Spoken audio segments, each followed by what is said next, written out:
집을 사고 팔거나 전월세를 구한 뒤 부동산 중개업체에 건네는 수수료, 이른바 복비가 부담된다는 목소리가 최근 커졌습니다. 집값과 전셋값이 급등하면서 중개 수수료도 함께 뛰었기 때문입니다. 실제로 그런지 서울의 중개 보수표를 살펴볼까요? 2억 원 이상 주택의 경우 집값에 비례해서 상한 요율이 올라갑니다. 매매 가격이 비쌀수록 수수료도 늘어나는 구조입니다. 특히 9억 원 이상 주택의 경우 가장 높은 0.9%가 적용됩니다.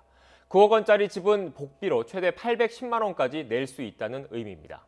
물론 한도 안에서 협의도 가능하지만 한계가 있습니다. 이런 상황에서 9억 원 이상 주택은 늘었습니다. KB부동산이 집계한 지난달 서울 아파트 중위가격은 9억 6,259만 원.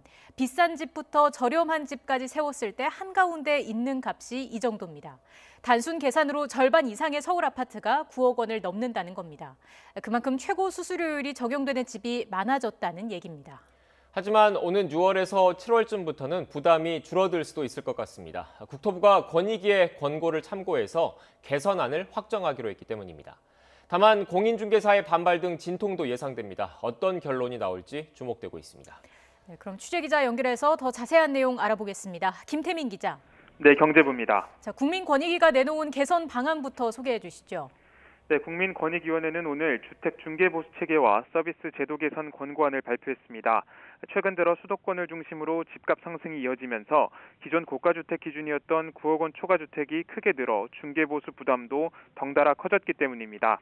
실제로 최근 2년 사이 국민신문고에 접수된 부동산 중개수수료 관련 민원과 제안은 3,300여 건에 이르는 것으로 나타났습니다. 이에 따라 권익위는 중개보수 요율체계 개선안을 마련해 주무부처인 국토부와 전국 17개 광역자치단체에 제안했는데요. 하나씩 살펴보면 우선 첫 번째 안은 현재 5단계의 거래금액 구간 표준을 7단계로 세분화하고 구간별 누진 차액을 공제하거나 더하는 방식입니다.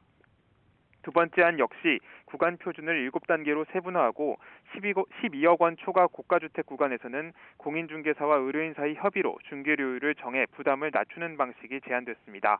이 밖에도 거래금액 상관없이 단일 요율제를 적용하거나 0.3%에서 0.9% 범위 안에서 공인중개사와 당사자가 중개료율을 협의하는 방식 등도 함께 제안됐습니다.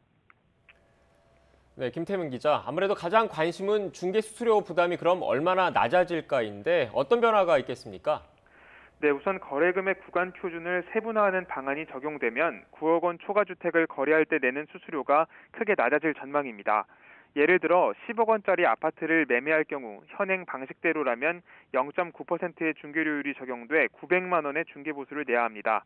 하지만 권익위가 제시한 첫 번째 안을 적용하면 9억 원 초과 12억 원 이하 구간에 해당하는 0.7%의 중개료율이 적용되고 추가로 150만 원이 차감돼 중개보수는 550만 원으로 크게 낮아집니다. 이처럼 고가주택에 대한 중개보수가 크게 주는 대신 공인중개사들을 위한 제도 개선 방안도 함께 추진됩니다.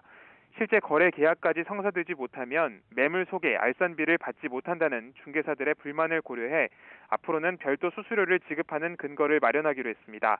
단 실제 부동산 계약이 체결될 경우엔 기존대로 중개보수만 지급하는 방식이 적용될 전망입니다. 이 밖에도 주택거래 과정에서 분쟁을 최소화하기 위해 여러 근거 규정을 함께 마련하기로 했습니다. 국토교통부는 권익위 개선 권고안을 적극적으로 검토하겠다는 방침인데요. 이달 말까지 전담팀을 꾸려 업계 의견을 수렴하고 오는 6월에서 7월까지는 중개 서비스 개선을 추진하기로 했습니다. 이에 따라 이르면 올해 하반기부터는 부동산 중개 수수료 체계가 큰 폭으로 바뀔 전망입니다. 지금까지 경제부에서 전해드렸습니다.